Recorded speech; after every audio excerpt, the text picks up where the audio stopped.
Welcome, everybody, to Studio Wesley Annex, the audiovisual podcast where we break down the lectionary text of the week. I'm your host, Sam Stiles-Williams, and I'm here joined by these two lovely people, Josh and Grace. Let's start off. Grace, how are you doing today?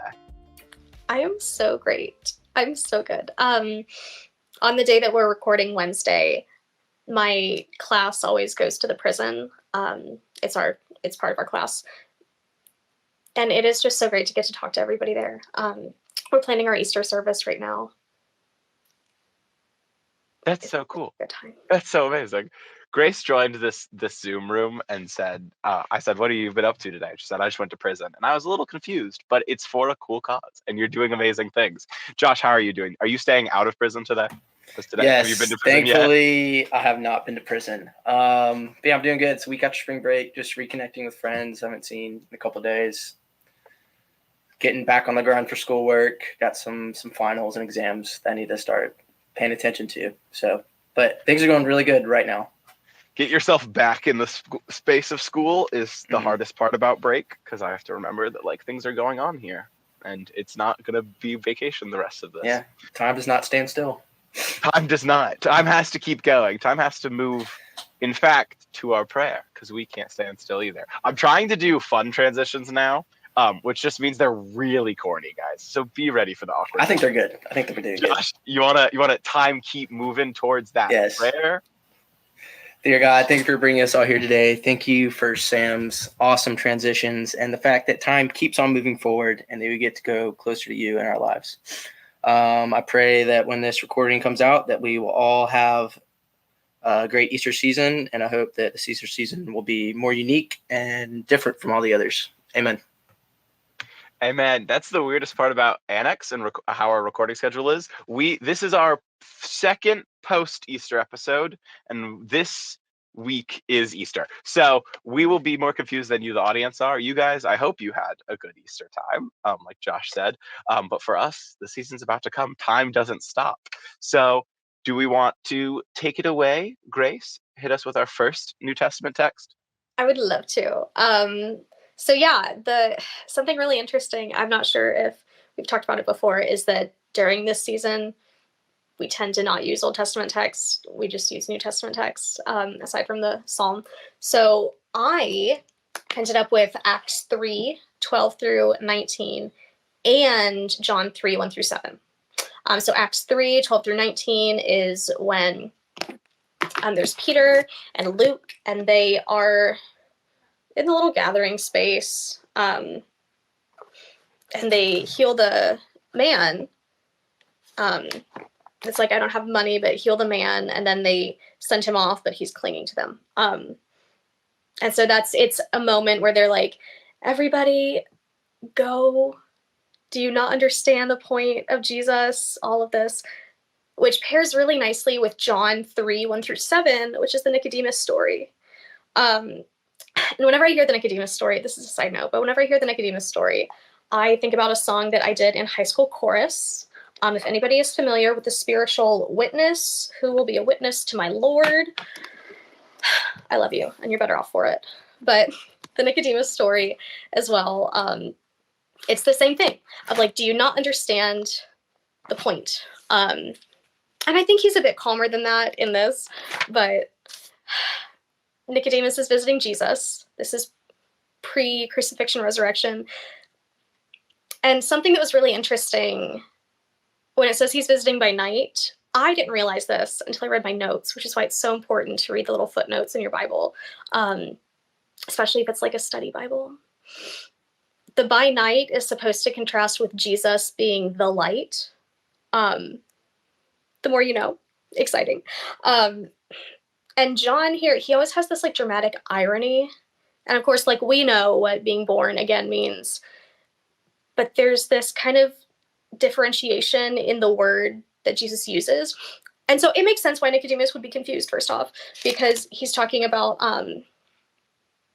not born again, but born from above. So it's a weird distinction, but it makes sense why he's confused. But what I want to highlight here, there's this really big focus on embodiment then, because you're not being born again.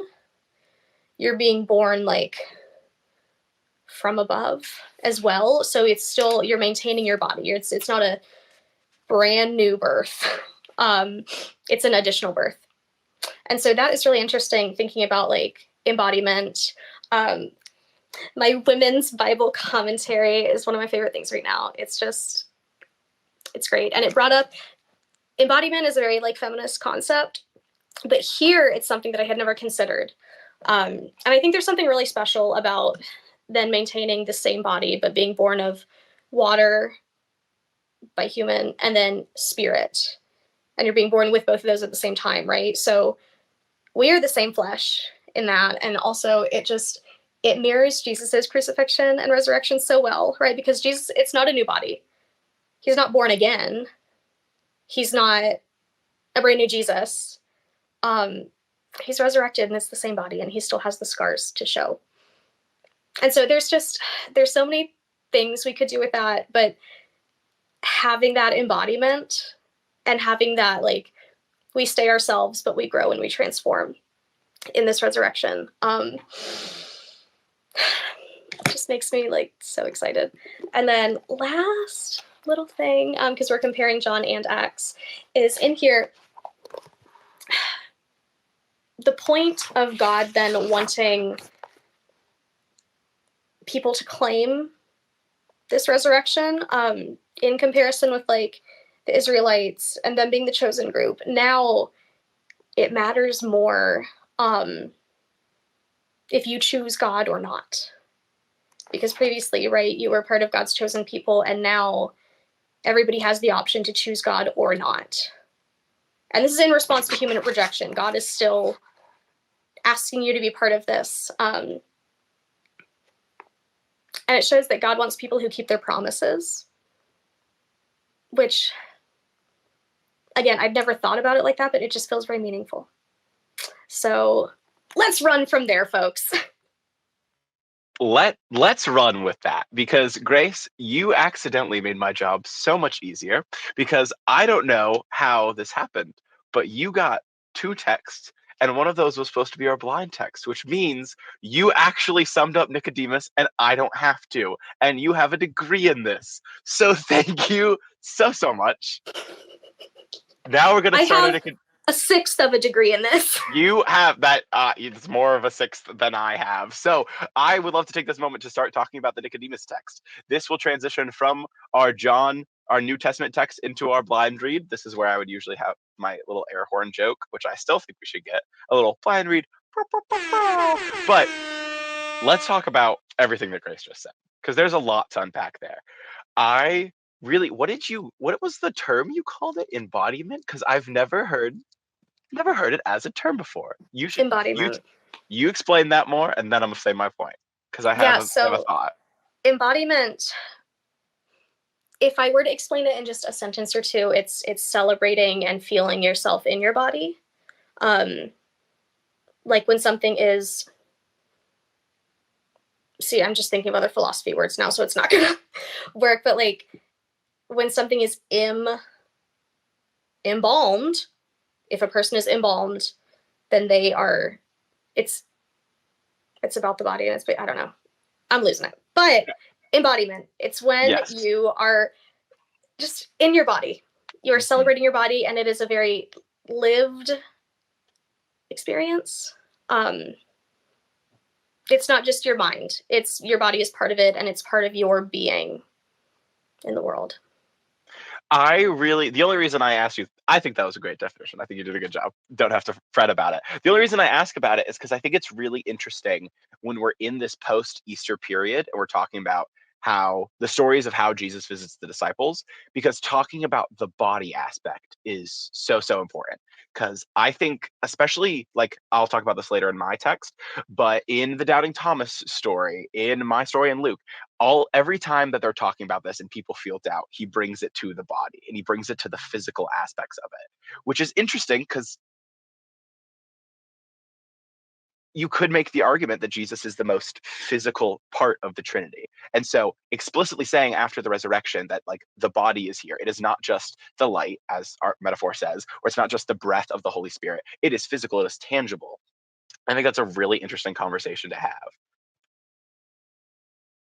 Yeah, I just want to reiterate what Sam said about how I'm thankful the seminary student whenever they text and not me. But I totally like agree with what you guys are talking about.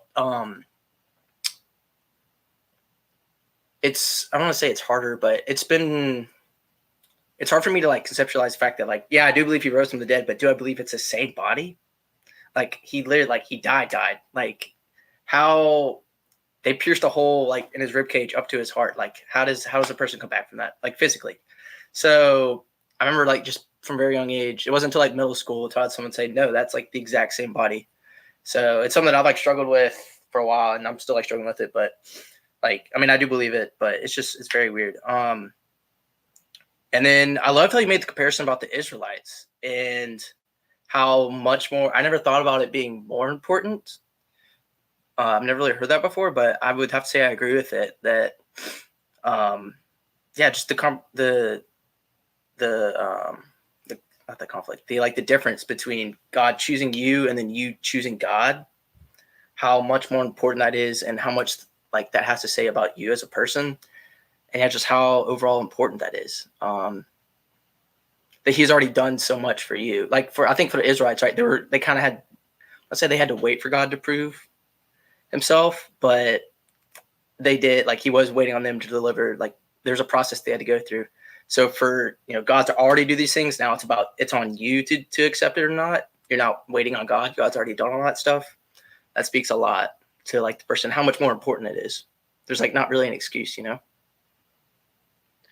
So I want to open a question up to both of you guys about that topic, because this is part of, I'm on a little soapbox, on a little tirade, because I have the Luke apostle text of Jesus coming afterwards, and then yesterday when we were filming, I had the Doubting Thomas story, and so I've been thinking a lot about Jesus coming back and how disciples react to that, and so I want to pose the question in this conversation about how the Israelites react, because I feel like the Israelites, the disciples after Jesus, Doubting Thomas, there sometimes could be this narrative of like, they should have just believed. They shouldn't have had to have seen. They shouldn't have needed a physical body. They shouldn't have needed, like people say that Doubting Thomas was asking for too much. He should have just believed. But like, how do you guys feel about that? Because like I, for one, kind of feel like the Israelites sometimes. I kind of feel like Thomas. I think asking for like tangible proof of something and asking for that step, or even just to be in the presence of it, is something I feel like happens a lot to people, and that doubt feels natural. So how do you guys feel about that? Do you guys think that they're all in the wrong for this? So I am one to always cherish the human experience, sometimes to a fault, right? But it's important. And so I think like the doubt in that sense, I get it. I feel like Jesus got it because he showed him the scars. He didn't say no, just believe, right? Like he showed him the scars, he gave him what he needed to understand, and it was a lesson for everyone. But with the Israelites too, it makes me think, all of the Old Testament, we see this back and forth of like, God's there for God's people, and then they mess up, and then they're on top of it, and then they mess up again, and then they're doing great, and then they mess up again. And I think there's something really meaningful in seeing God constantly choose God's people in the middle of all of that. And I feel kind of weird sometimes about comparing like this Jewish context into like the new context as better.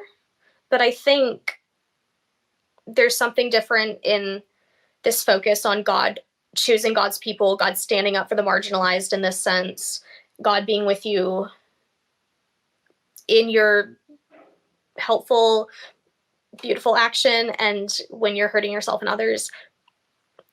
And to then see this moment of, hey, it's your turn to step up now too.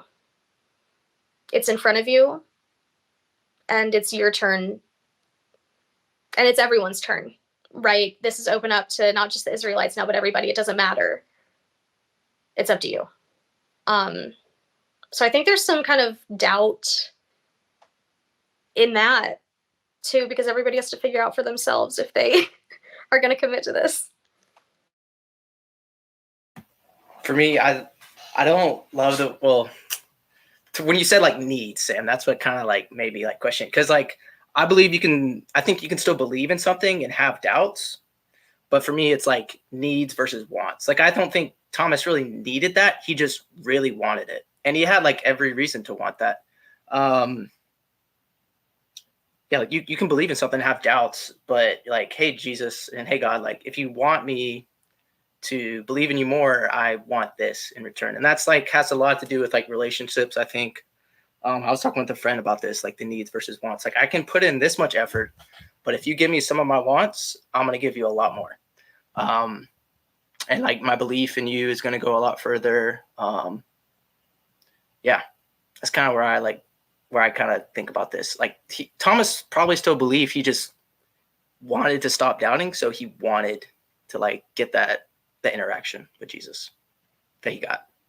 And I think that speaks a lot to God, that he does, like in those moments, he is able to meet our wants. He doesn't have to, but I think that speaks a lot about him. I think that kind of goes back to what we were just talking about in this comparison with the Israelites, where there is a conversation about need versus want, about when you're only getting like the exact requirements that you need to survive and you want more. And so having a God that can provide both, but picks and chooses which is important in that moment. I don't know. That's an opinion above mine. I don't have enough to extrapolate on that, but I just think it's an interesting conversation to have, of a God that can provide for both needs and wants. But thank you, Grace, for this whole segment, because this is really, really nice. This is a great way to have this conversation and just join in. I just wanted to end with, because I almost forgot that you pointed it out. John, once you hear the idea that like John is going to keep making the comparison to light, you never unsee it. Because I feel like every text that anybody has had from John, I like later when I was reading John 3, like 1-7, there's so many light references. There's always going to be a light reference. Even his resurrection, it's the only one that started in darkness. So we know John likes his light. We know we like that reference. And I like the idea personally of light as an analogy, because light can pervade through anything. When the disciples after the resurrection are behind locked doors, light is one of the only things that can go through that. So I just think that's a beautiful analogy. But we're going to take it away to break. So I'm so glad that we got to have this conversation, but we're going to take a little bit of a break and move on. Next, we'll be coming up with our Luke text. But until then, we'll see you guys later. Bye, guys.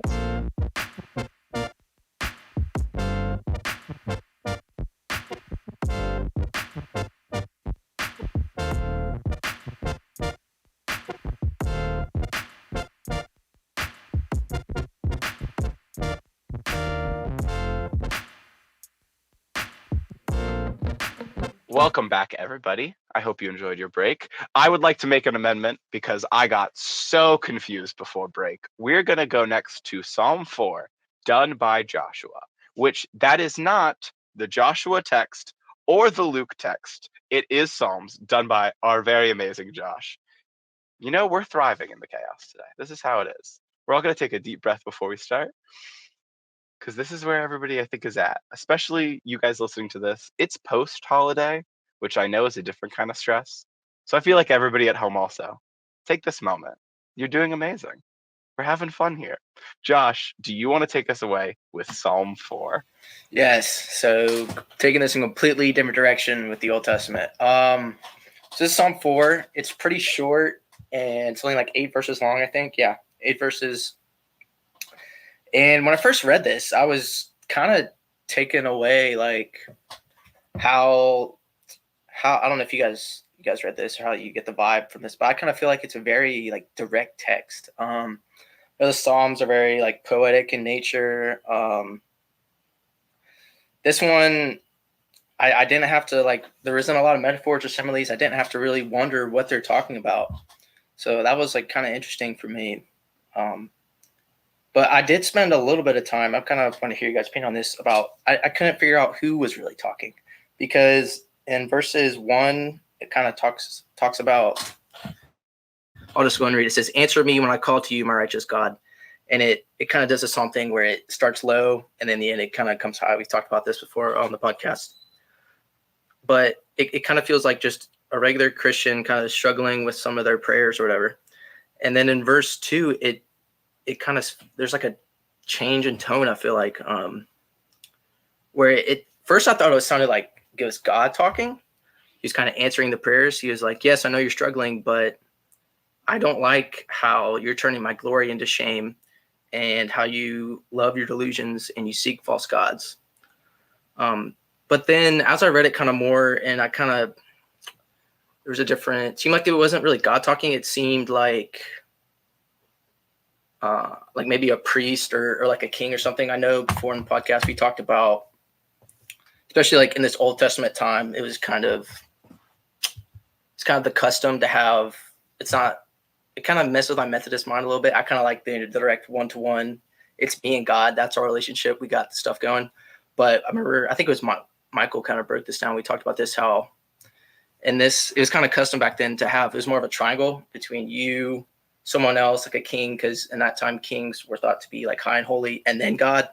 So I don't love that, but I can kind of see, that's what I feel. I feel like this person is kind of talking to someone else, praying, they're talking to God kind of through this other person. And they, in verse 2 at the very, or no, sorry, verse 3, they just make a really bold statement.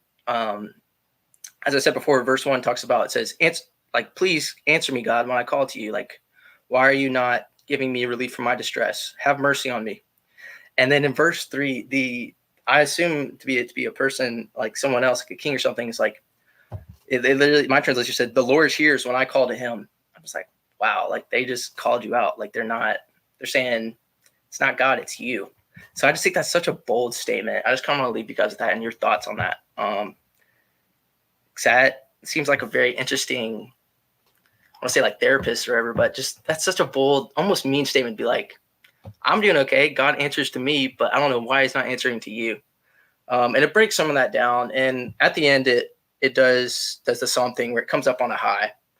So you got to start low, so you come back high. But yeah, I just thought that was really interesting to just come out and say that.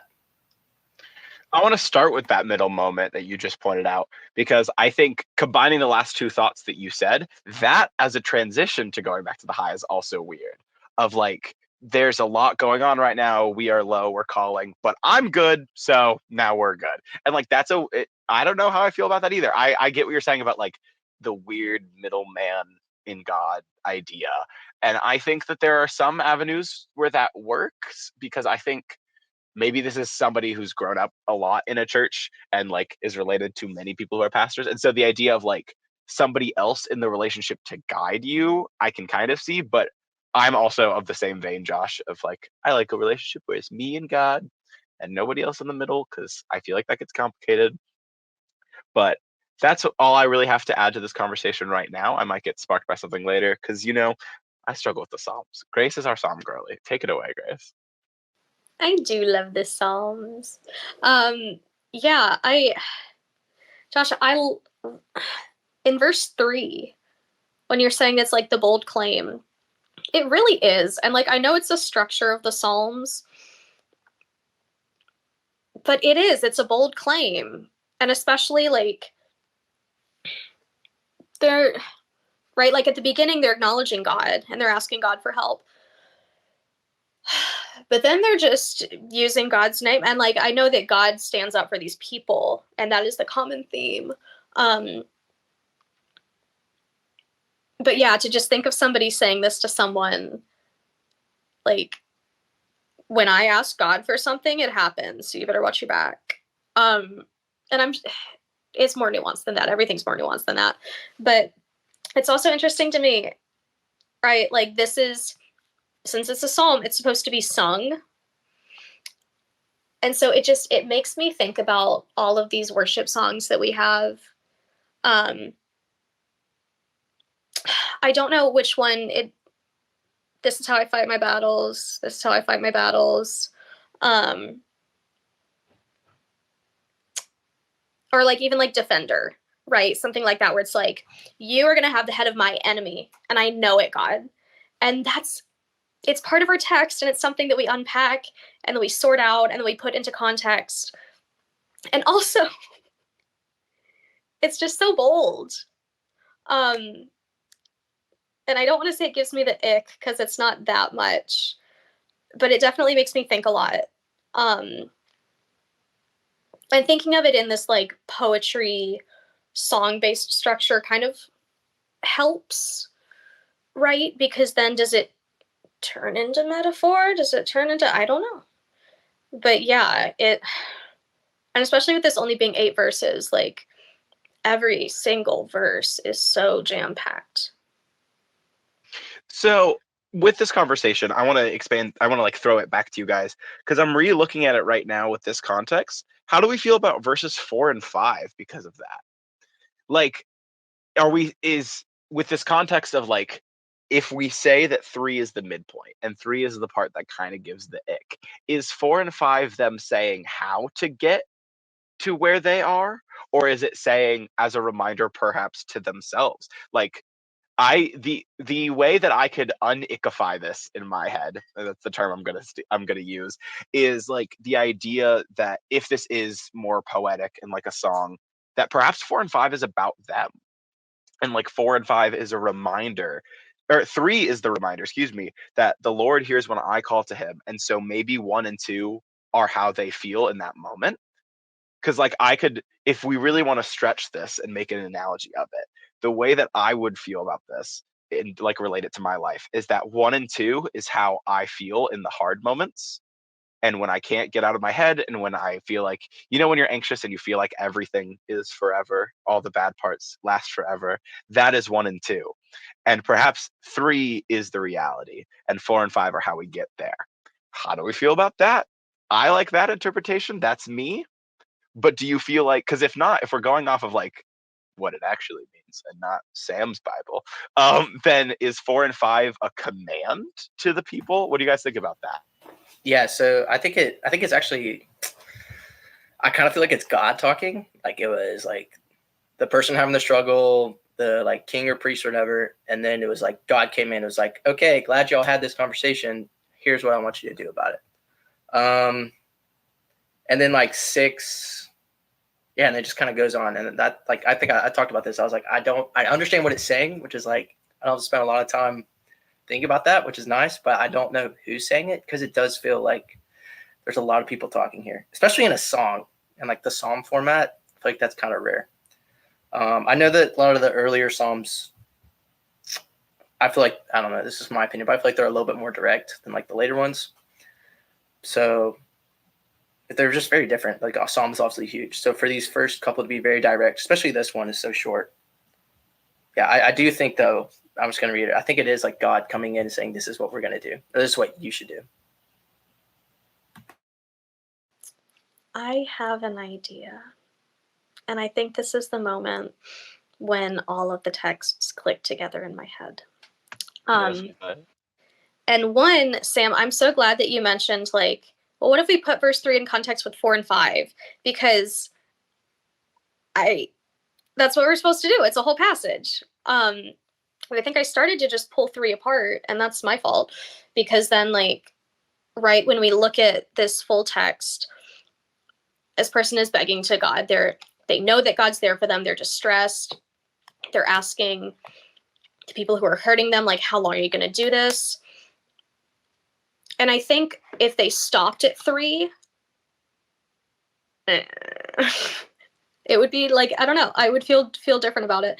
But when we see them go into 4 and 5 and even 6, I think that 6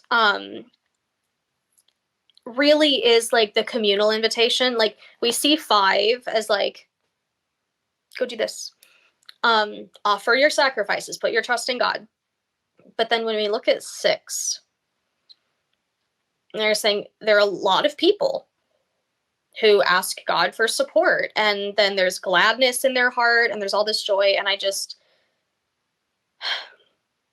these people are committing to God's message, and they're committing to the joy and the peace and the hope that they have.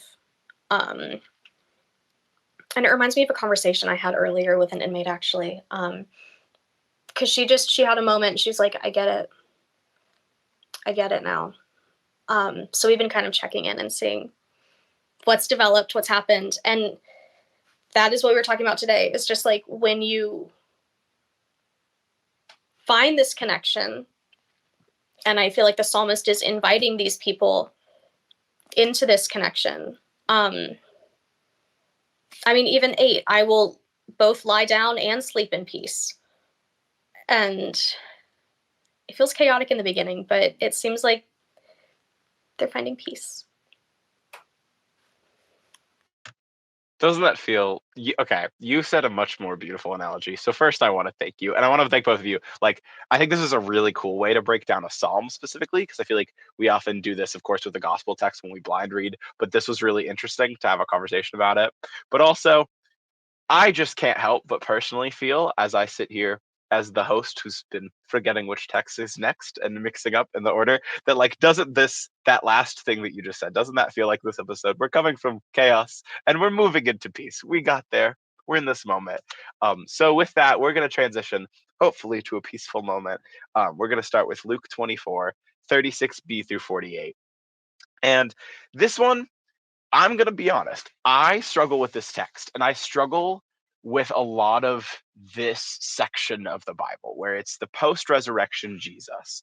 And I think Luke is the one where I struggle with it the most because I personally, I've talked about this on this podcast before. My favorite texts of Jesus and my favorite gospel texts are the deeply human emotions in Jesus. The moments of anxiety, the moments of anger, the moments of frustration, those moments that prove the humanity of this holy figure. And these end parts, every time I read it, I write in the margins of my Bible and I say, it feels like epilogue Jesus. And that's the best way I can say it. It feels like that like Jesus obviously of course has ascended and has come back. And there are parts that are trying to make it human, but that all-knowing side and that pure calm is something that I kind of struggle with because it feels like the end of the movie, the epilogue scene, everything has been set, but with having said that, I enjoy the call afterwards. So, with that caveat out of the way, let me actually dive into it. I love that the beginning of this does try to give humanity to Jesus because it starts with Jesus coming in to the rest of the disciples and entering with peace be with you, and they're all terrified and don't believe and think that he's a ghost, which is the normal order of how this works in the post-resurrection part. And he immediately starts talking about what we were talking about earlier with embodiment. He brings it to the body. He tells them to look at my hands and my feet, see that it is I myself. And I think that is a deeply human part of Jesus. And I feel like it kind of lowers down the rest of the text that is going to be so, like, it feels so high and profound. And he goes on to ask them for food, which I made a little note of this. Every biblical scholar, again, a lot of people who are a lot smarter than me at this, will break down so much what it means that he's eating in this moment and what him eating means. And I was really trying to figure it out. And everybody has a different interpretation. I read it as it's a moment to make him human. And it's a moment to like show the humanity of Jesus, show that like he is breaking bread with people still. He's, I mean, in this case, it's boiled fish, but like he is still having communion with people. He is still having this human moment, even though he has ascended. Um, there are people who say it's Luke embellishment to try to make Luke seem more important, which I don't really understand that interpretation of it. Others see it as the moment that's like setting in stone the original disciples who will then go out because he's breaking bread with them. But I think it's really important to have both balance of the human and the holy in Jesus. And I feel like this text really relies on the holy part. But then we get to the crux of this. And it's technically, it goes into the next chapter, but I'm going to talk about it anyways, because I think it's really important. Because then after eating with them, he calls the disciples, he opens their minds to understand the scriptures, and he shows them everything that this grand narrative is. And part of that means you have to now go out. And that is my favorite part. As much as I struggle with these texts in this epilogue Jesus, I love the fact that we call to a future. Like what we were talking about with why we don't read the Old Testament text. I love this idea that in this period of resurrection and of pure astonishment in the might of Jesus, we are immediately called to go out and help other people and to bring it further and not just live in this amazing moment, but bring it to other people. The commentary I was reading, I quoted it, and it discussed this idea and says, if Jesus' resurrection means what he said was true, and if he was not bluffing about his resurrection, we need to assume that Jesus really meant what he said about his followers and how they treat others, especially the marginalized. And I love that. Like, yes, all this is amazing. This is beautiful. But if what he said was true in the beginning, that also means that we are called out. And it means that when he calls us, he wasn't lying either. So I want to talk to you guys about this because I feel like you guys might have some other opinions than I do. I know I'm really someone who like hammers home my human Jesus, and that's just how I'm wired. But I would love to know how you guys feel about epilogue Jesus. Oh boy. No, everything you said. Everything you said. And you mentioned doubting Thomas earlier. And so then here, when Jesus just straight off the bat is like, look at my scars. I just appreciate that so much because it seems like a moment where Jesus is fully human and fully God, and like this is his body, and he has this external understanding that like they're gonna need some support with this. And then right, thinking about them communing together. I'm a Eucharist girly, so I'm glad that you like brought that into it as well. But like, I think there's some mirror or some parallel, right, in Jesus having the like Last Supper before he is crucified. But this is kind of their last little get together gathering before he ascends and before they have to go out again. But it's not at all like this, but it reminds me of like when you take your dog out for like a McDonald's burger when it's their time. But you want to have that good final moment. And I wonder if Jesus was also thinking about that, of like, they've been through a lot, right? And Jesus has been through the most, right? He was executed by the state. But I think he also has this understanding, maybe in his fully humanness, humans need support and connection.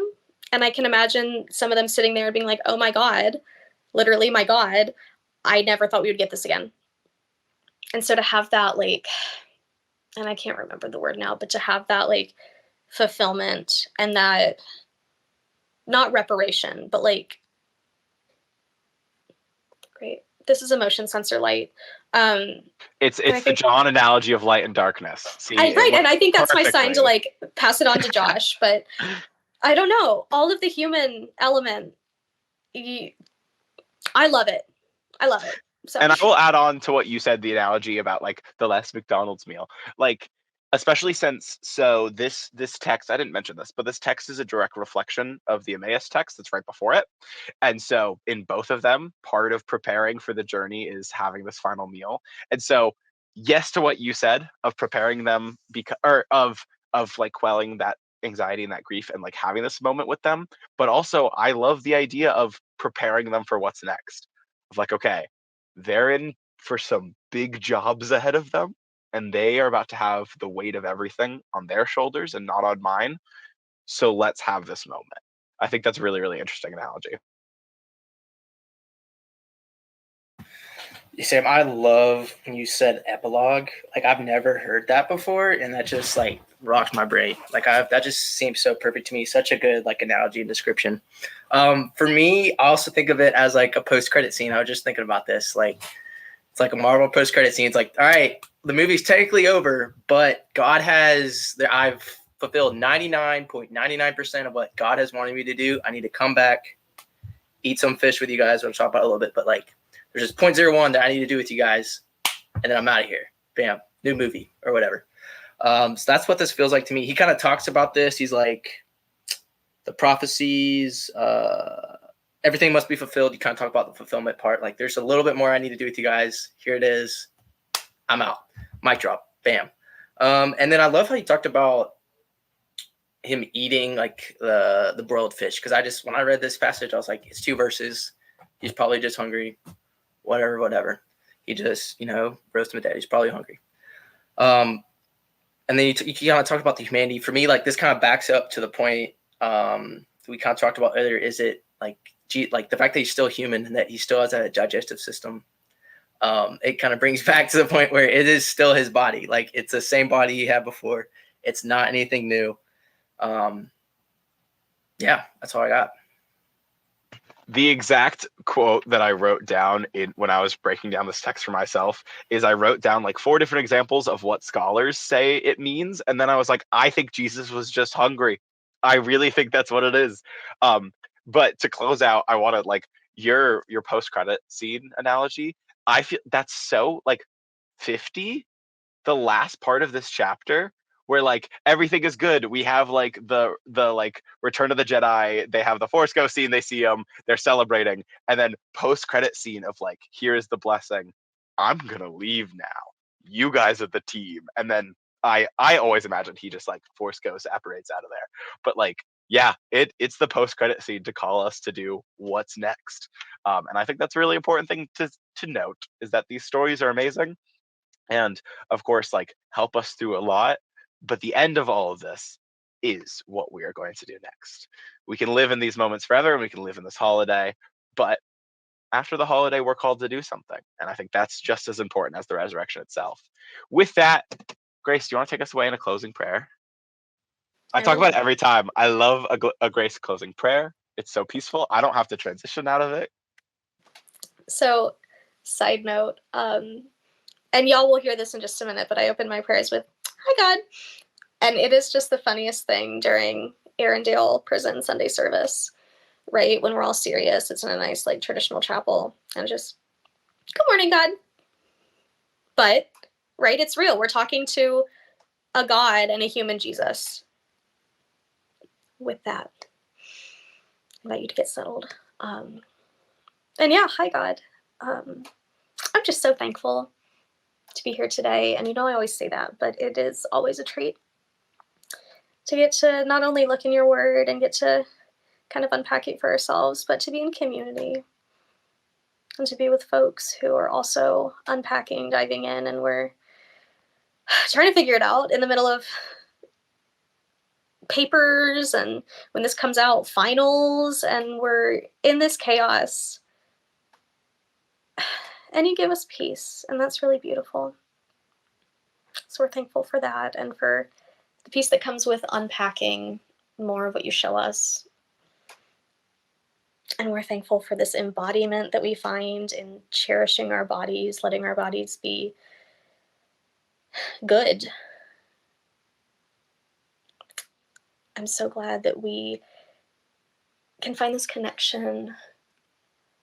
And in your sending off, right? Because you do send us off. You tell us to go and do something. And we know you're with us, which is wonderful. But we thank you for that last little moment beforehand as well. For maybe not Last Supper, but our little send-off post-service brunch. I don't know, God. But I'm just thankful for you and for your power and peace while we go out and try to do a little more good. So thank you. And it's in your name we pray. Amen. Do. That should be our end sound, as do. But no, as Grace just thanked us for the connection, and I'm so thankful to be here with all of you guys. I also want to say thank you to the audience for listening, and I hope that this was a place where you felt a connection and you felt a little bit of peace, especially in that after holiday season where I know everything's going to feel like it's ramping up. I know, speaking for myself, I'll be feeling it when I listen to this episode, so I'm so glad that everybody got to take this hour to join us. With that, we're all going to say goodbye, guys. Thank you for joining.